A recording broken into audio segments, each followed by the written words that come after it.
El jueves 13 de abril hay una cita con la historia, con nuestra historia, la de Aral, que se puede centrar en ese que cuentan, dicen que puede ser el inicio de nuestra civilización. Por esa zona estaba, por la zona del Santo Cristo. Está con nosotros Rafael Martín. Martín, bienvenido.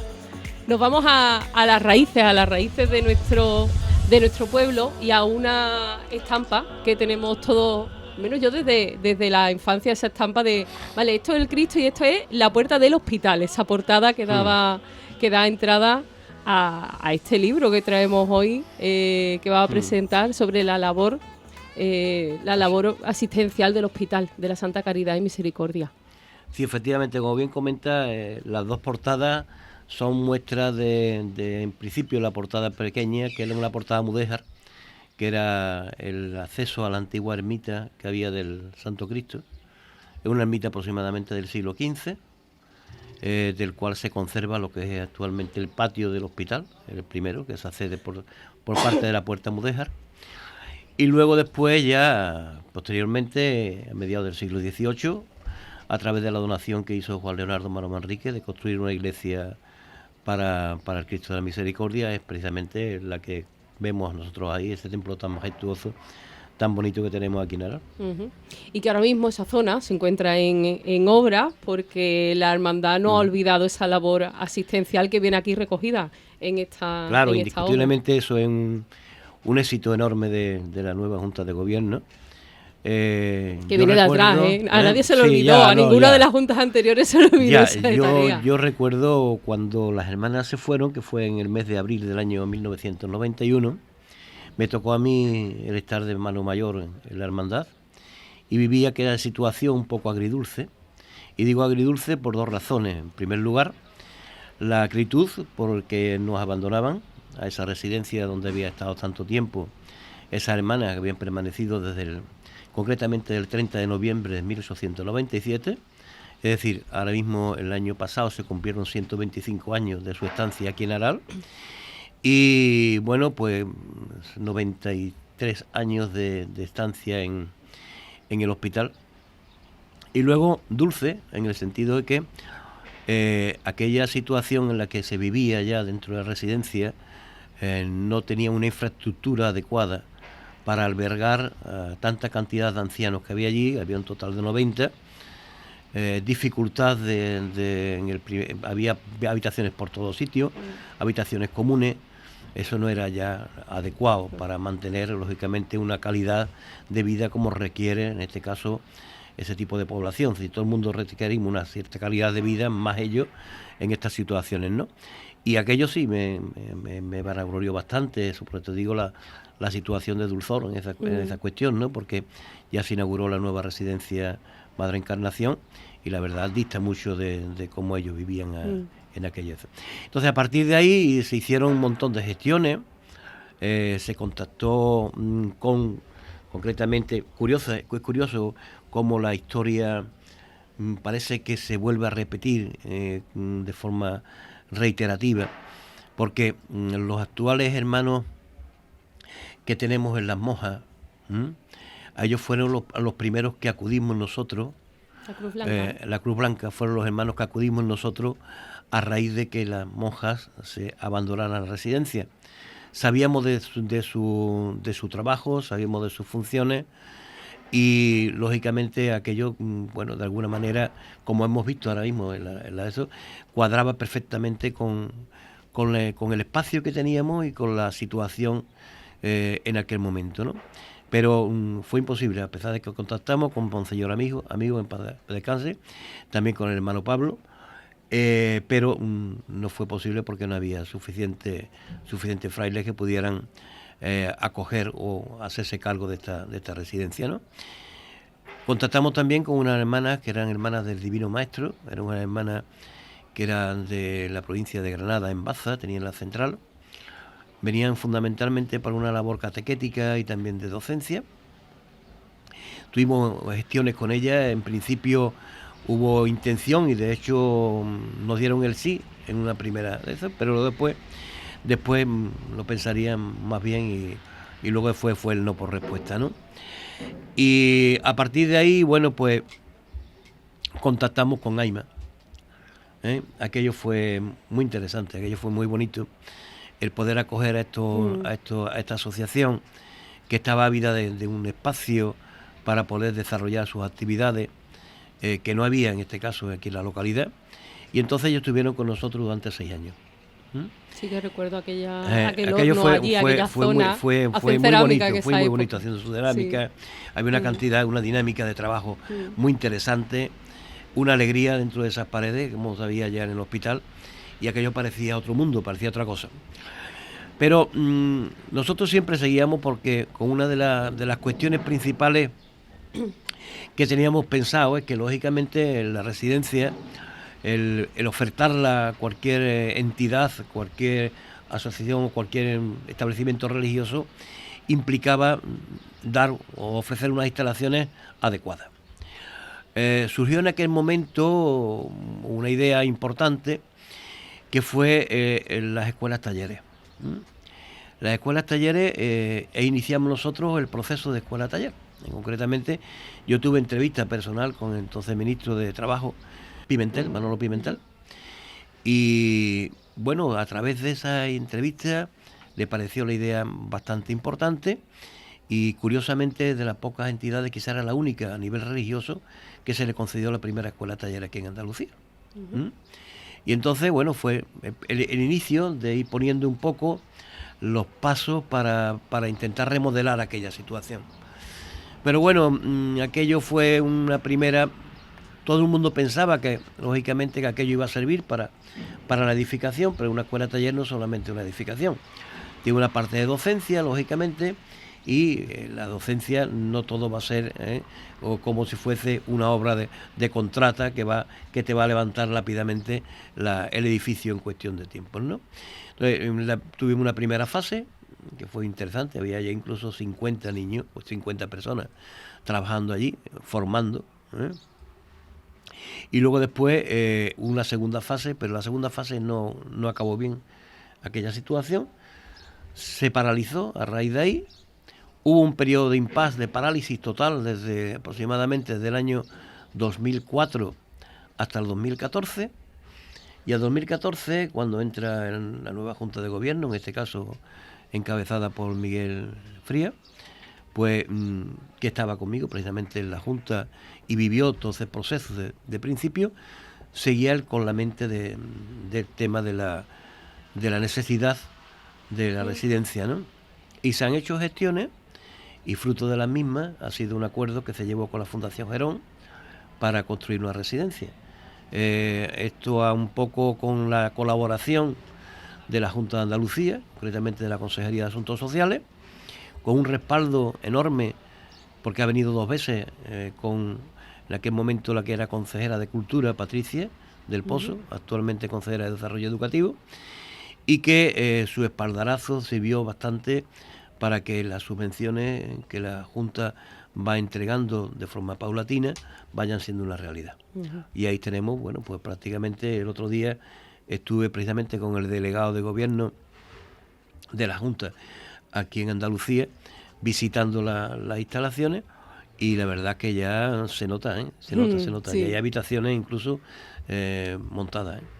Se nota que esa labor asistencial va a continuar en la historia, a lo largo de su historia, hasta la fecha en la que se data este libro, pero claro. No es un fin, porque continúa, bueno, no es un punto y final. El libro realmente que contiene 5 capítulos, pero en el último capítulo hay un apartado donde hablo precisamente de estos últimos 30 años, ¿no? Claro.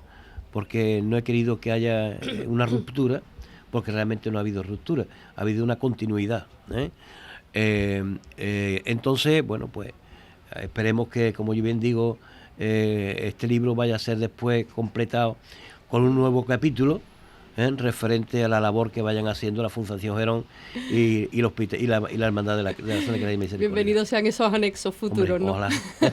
Ojalá, porque son muchos siglos de historia. Precisamente con Miguel Frías en estos estudios hemos hablado alguna vez de pues obviamente de esos trámites, de esos pasos, de esos pequeños, grandes pasos que se han ido dando en los últimos años para continuar con las obras adaptadas al siglo XXI, porque claro, una labor asistencial con unas instalaciones que en el año 1800 y pico casi que servía claro, cualquier cosa y ahora ya pues no las necesidades son diferentes, las lógicamente. necesidades son distintas y precisamente decía que había muchos hermanos que claro son 30 años sin tener esa labor asistencial dentro de ese templo, que había muchos hermanos que claro en su vida no recordaban ese tejemaneje del día a día de que haya allí una orden, como en este caso Sí. eran la hermana monja, la hermana María, sí. del Rebaño de María, Madre Encarnación, que por Madre cierto se Encarnación. llevaron el nombre de la residencia, pero la gente lo sigue llamando el Cristo. Yo El Cristo, sí, he efectivamente. de confesar que en mi primera adolescencia lo entendía muy bien, porque aquello lo llamaban el Cristo cuando no estaba allí, claro, ya sí íbamos conociendo la historia, se llevaron el apellido. El caso es que había hermanos que no recordaban esa labor y decía, bueno, es que el de toda la vida no es de toda tu vida, Claro. precisamente, sino que esta labor que viene aquí, pues entiendo que es resumida y explicada. Indiscutiblemente. Y también tamizada para que le podamos grandes entender. Grandes rasgos, lógicamente, porque no se puede... Es nuestra historia. Efectivamente, es una historia. La historia no se puede... Bueno, lo difícil de la historia es esquematizar, resumir, porque hay tantas cosas que decir. Interpretar también, Efectivamente, ¿no? interpretar. Hay tantas cosas que decir que es complejo, porque la mayor complejidad que yo veo, por lo menos por experiencia, no está tanto en acceder a los documentos, sino en extraer la información de esos documentos y saberlos redactar. Y ponerlos en contexto también con otros. Porque... Claro. Y ponerlos en contexto, porque si algo importante, o lo que yo he entendido o intentado en esta obra, es la contextualización. Por eso siempre en cada uno de los capítulos voy una parte de la historia de Araal. Y te voy a poner un detalle anecdótico. Mira, a nivel histórico, Araal vivió en el siglo XIX 2 momentos bastante duros sobre el tema de supervivencia, incluso. Te estoy hablando desde la década de los años 30, del 1834 a 1840, o del año 1866 al 69. Ahí hubo una crisis importante, una crisis financiera en el 66, que afectó enormemente a lo que supuso ya, y aparte se le unió a esa crisis financiera, el problema de la sequía enorme que hubo en ese momento. Lógicamente, Araal siempre ha sido un pueblo que ha estado dependiendo en su totalidad de la agricultura, con lo cual los factores climatológicos son factores que influyen enormemente en su economía. Entonces, en el momento en que ocurren estas situaciones, pues nos encontramos con unos problemas de supervivencia en este caso. Hasta tal punto que, y por eso te voy a hacer alguna comparación, que por ejemplo en el Ayuntamiento de Araal, en aquel momento, en el presupuesto que había en el año 68, 1868, un poquito antes de la agitación social de la Revolución del 68, pues el presupuesto estaba en torno a unos 18.000 escudos de gasto. El escudo equivalía aproximadamente a lo que eran 10 reales, es decir, 180.000 reales, que es lo que había de gasto. Y sin embargo, de ingresos estaba en torno a 7.000 escudos, 5.000 escudos. Es decir, había un déficit enorme de 12.000 escudos, estamos hablando de 120.000. ¿Cómo se suplía esto? Claro. Bueno, pues paralelamente, por curiosidad, en el hospital ocurrió exactamente igual. Y en el hospital había un déficit, en este caso a nivel de reales, de 17.000 reales y unos ingresos en torno a 6.000 reales. Prácticamente la misma mismo porcentaje de déficit que había. Para que vean lo que es la contextualización, que es tan interesante. La época, efectivamente, lo que ocurría en el hospital se refleja en el municipio al que pertenece. Efectivamente. Claro. Entonces te he puesto un detalle anecdótico de los muchos que hay a lo largo del libro, ¿no? Claro, los datos hay que interpretarlos, los hechos que están registrados en actas o en todo tipo de documentos a los que ha podido acceder, hay que ponerlos en su sitio para armarse la idea de qué es lo que pudo haber pasado. Eso se trata con la interpretación histórica, ¿no? Y con esta labor, bueno, no es el primer libro que publica Rafael Martín en torno a la Hermandad de la Misericordia. Le preguntaba antes de empezar si hay algún rincón, algún resquicio de la del entorno a la misericordia. Vamos a utilizar esa palabra para englobar a todo lo que lleva a la Hermandad y al hospital. Que le quede por descubrir algún aspecto siempre hay cosas. Seguro que hay algo que se encuentra, pero algo que esté buscando, que sepa que por ahí puede haber algo y que todavía no ha encontrado. Ahora mismo Ahora mismo estoy intentando averiguar una, bueno, una situación muy curiosa que me tropecé viendo o analizando la documentación de la hermandad, y fue un testamento que en el año 1708 dio una persona, llamaba Ana de la Fuente Armellones, una persona del Coronil, que donó a la hermandad una cantidad enorme, donó una cantidad en torno a 8.000 ducados. Para que vean la comparación, como bien sabe, Aral pertenecía a un señorío jurisdiccional del Ducado de Osuna, que ostentaba prácticamente el 80% de del territorio de Aral, de todas sus tierras. Aral, de alguna manera, le rentaba anualmente en torno a unos 13.000 ducados. Aquella mujer dio 8.000 ducados. Entonces, mi línea de investigación ahora mismo es ver quién era esa mujer.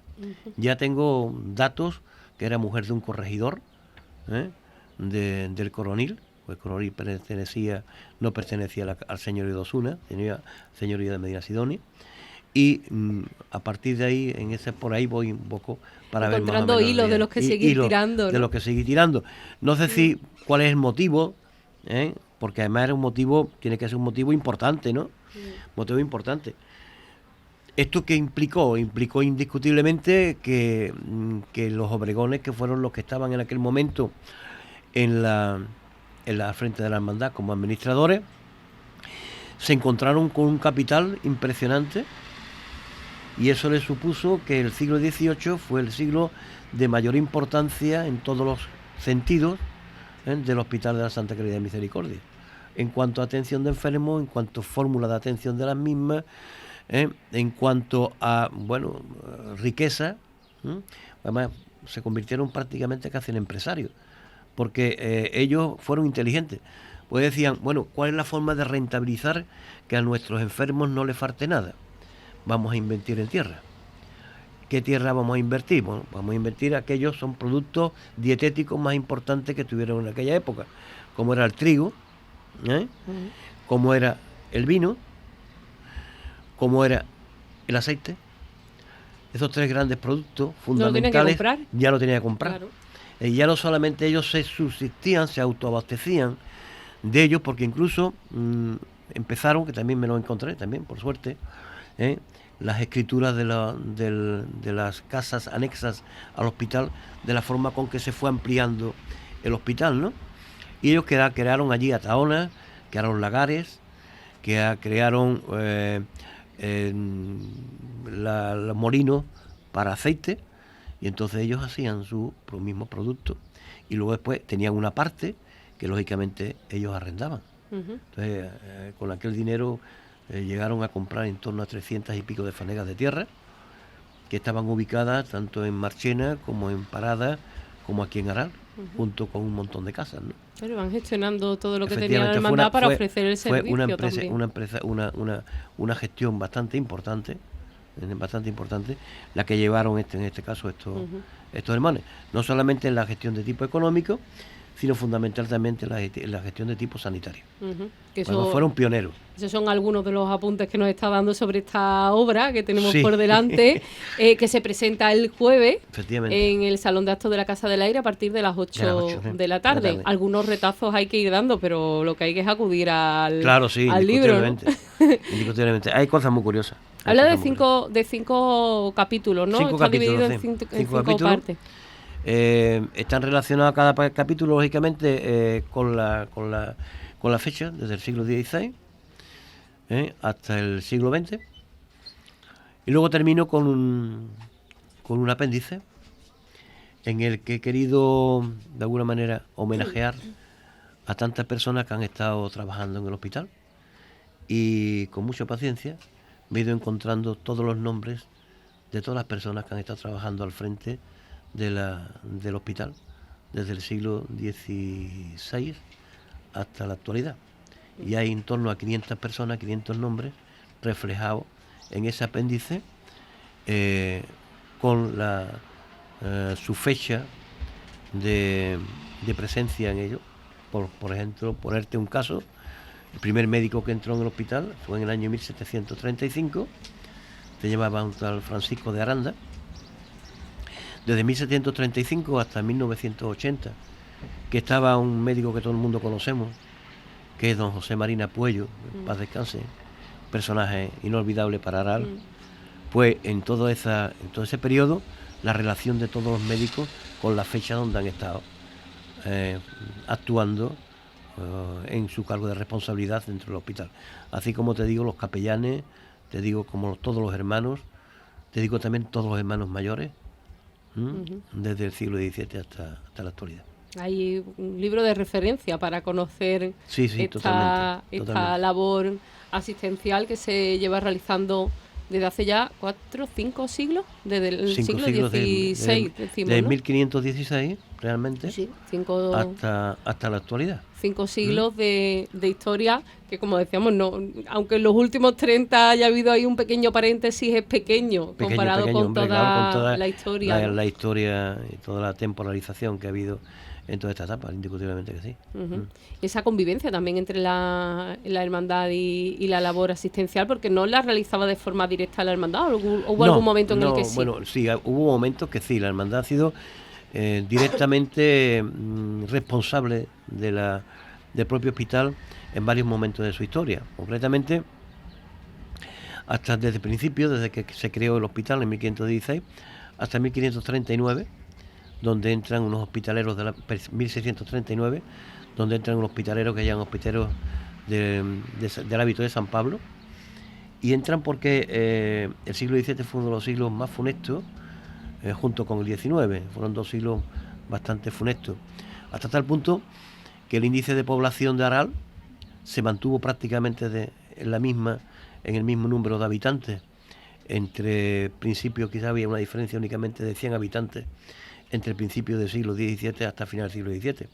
Y hubo varias epidemias, fundamentalmente de peste, las que tuvieron a lo largo del siglo, y eso produjo lógicamente un descenso demográfico importante, ¿no?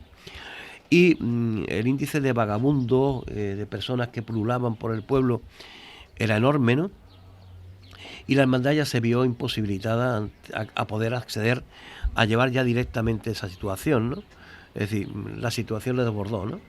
Yo tuve que recurrir a estos hermanos del hábito de San Pablo, que estuvieron poco tiempo, no tuvieron mucho, hasta del 39 hasta el 64. Pero aquí es importante, porque esto se desconoce, de las muchas cosas, lógicamente, que se encuentran y que son desconocidas, ¿no? Cuando en el 64 entran los hermanos Obregones, que vienen a sustituirlo, pues la hermandad se fue en busca de los enfermeros o de la congregación de más renombre en España. Fueron en busca de los que estaban responsabilizados del Hospital General de Madrid, desde el siglo XVI, eran los Obregones. Y los Obregones llegaron aquí a Aral, pero con una condición importante, con la condición de que la hermandad donaba todo en usufructo a la congregación. Es decir, se deshizo de todo, siempre con la finalidad de darlo todo por los demás, de que el hospital fuese un hospital de categoría, como así decía incluso sus coetáneos. Hay un libro muy, muy interesante que yo recomiendo que se lea. Es un libro que escribe Gabriel de Cisneros en el año 1690 sobre la vida de un misionero araelense que era Sebastián de Monroy, del padre Monroy, la barriada del padre Monroy, sobre la vida del padre Monroy, que fue asesinado en la década de los 80 en las Islas Marianas. Y bueno, él, cuando hace referencia a los hospitales y lo relaciona a los 3, en este caso San Sebastián, Consolación y el Santo Cristo, San Sebastián, que era para vagabundos, Consolación, que era para mujeres, y el Hospital de la Santa Caridad de Misericordia, y decían que es un hospital que lo podía ser de cualquier gran ciudad. Con de este tipo lo cataloga concretamente Gabriel de Cisneros cuando habla de del Hospital de la Santa Caridad y Misericordia. Por eso digo que fue un hospital importantísimo, donde se atendieron una gran cantidad de enfermos, y bueno, con todos los avances tecnológicos, organizativos, burocráticos y de funcionamiento que más quisiera en cualquier organización tenerla en el día de hoy. Ya en el día de hoy. Ya en el día de hoy, porque el propio protocolo hospitalario es exactamente el mismo que hay hoy. No ha cambiado. No ha cambiado. Protocolo extraordinario es el mismo. Y en su época novedoso. Hombre, date cuenta que estamos hablando del siglo XVIII, claro. Estamos hablando de hace 300 años, ¿no? Entonces, lógicamente, aquello era un avance importantísimo, que bueno, estaban ellos al mando, llevaban las fundaciones de los mejores hospitales que había. Ellos junto con los hermanos de San Juan de Dios, fueron las dos entidades pioneras en el tema del cuidado de los enfermos, ¿no? Y en ellos pues tuvimos la suerte de tener nosotros aquí en Aral, la suerte, el lujo, el honor y el orgullo de tener en este caso a esta congregación aquí en nuestra ciudad. Y eso le valió bastante de atenciones a mucha gente, no solamente enfermos. Aquí en Aral también hubo otras actuaciones como hospital militar en muchas situaciones, no solamente en la guerra civil. Estamos hablando también en otras guerras, incluso que parecen un poco extrañas, como fue, por ejemplo, la toma de Gibraltar. Que hubo soldados en toma de Gibraltar, o la guerra de independencia. Hay una cantidad de datos importantísimos. Yo he conseguido, a la vez en el libro hay unas 13 gráficas sobre el tema del número de enfermos que estuvieron ingresados aquí en el hospital desde que ellos entraron, porque bueno, la función sanitaria es cuando que utiliza el hospital, empieza en el año 1664 cuando ellos entran y termina prácticamente en el año 1951. El año 1951 es el último asiento de enfermos que entran en el hospital. Todos esos periodos lo tengo yo distribuido, contabilizado uno por uno, a través de unas gráficas que he elaborado para que se sepa perfectamente cómo ha ido, dependiendo de los periodos que coinciden fundamentalmente cuando hay una gran entrada de enfermos, coinciden con los problemas climatológicos de Aral y con los problemas de epidemia que vive la ciudad. Por eso es importante conocer lo que es el contexto y por eso es inexplicable que se afronte una institución si no previamente se afronta una realidad en la que está inmersa esa institución. Si esa puerta mudéjara hablara. ¡Boh! Cuánta historia atrás de esos muros. Mucha. Y bueno, por lo que se ha ido recabando, que quedan cosas por descubrir todavía, decía Rafael Martín. Muchas. Muchas anécdotas y curiosidades mencionaba que van en este libro. ¿Podría destacar quizás alguna así? Bueno, mira, hay una anécdota, una anécdota muy interesante, que le da importancia a lo que es el valor de la historia y el valor de la documentación. Porque una de las cosas fundamentales que tiene nuestra hermandad es que posee un patrimonio bibliográfico a nivel de archivo, de archivística, que es de los pocos que hay pues en toda la redonda y en Andalucía. Es decir, se conservan perfectamente lo que son los libros de enfermos, libros de actas, libros de contabilidad, libros de datas, libros, una cantidad de documentación importantísima. Y digo de ahí que es importante porque, curiosamente, ya he hecho referencia antes, cuando se firma el contrato con los Obregones en el 64 y se da todo en usufructo. Cuando los Obregones desaparecen a raíz de la desamortización de Mendizábal, concretamente en el año 1835 y en realidad en el año 1841, cuando desaparece ya el último Obregón, llevaba Antonio de San José, o hermano mayor. Por cierto, no se quiso ir, se quedó aquí como un asilado más, incluso está enterrado en la iglesia del Santo Cristo. Sintió que era su casa. Sintió que era su casa.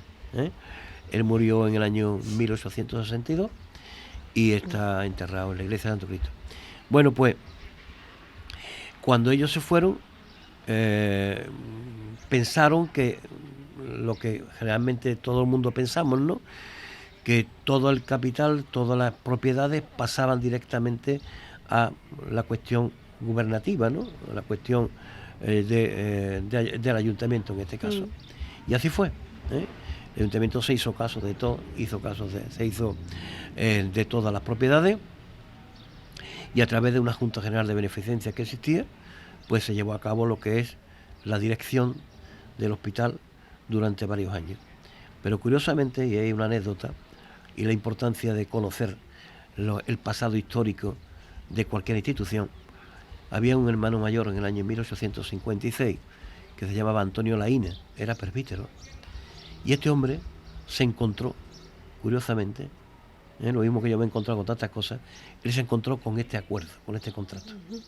Y en el contrato se veía y se notaba, se veía y se leía, incluso habla él cuando hace referencia en el Cabildo de la dificultad tan enorme que él había tenido a la hora de poder deducir el contenido del contrato, de que en el momento que la congregación, en este caso, pues se deshiciera, pasaría todo de nuevo al hospital. Gran sorpresa que supuso para ellos que incluso en cuestión de 3 meses todo volvió de nuevo a quien realmente lo había tenido, que era la Hermandad de la Misericordia. Entonces es una anécdota muy bonita. Sí, cómo se rescata a través de poner en contexto los documentos. Efectivamente, ahí está. Es la importancia de contar con una documentación de importancia como la que tenemos. Y de preservar y cuidar nuestra historia. Claro. Y seguir encontrando hilos de los que tirar, que me consta que Rafael Martín no deja. Digo el segundo apellido porque también está Rafael Martín Humanes, que por cierto es su hijo, que presentará el acto el día 13 en la Casa del Aire a partir de las 8 de la tarde. Ahí tienen la cita para conocer algunas cositas más. Aquí hemos dado algunos retazos, pero aquí donde hay que acudir es a la fuente. Hay mucho. Directamente. Hay mucho. Muchísimo que descubrir en torno a esta labor asistencial del Hospital de la Misericordia, de la Hermandad de la Misericordia también. Son dos entes que van unidos, inseparables, y bueno. Y que así sea por muchos años. Claro, sí, por supuesto. Pues Rafael Martín, muchísimas gracias por estar con nosotros. Tenemos pendiente una entrevista, ya intentaremos quedar ya con otro carácter diferente. Así que muchísimas gracias, nos vemos pronto. De acuerdo, muchas gracias, Rocío.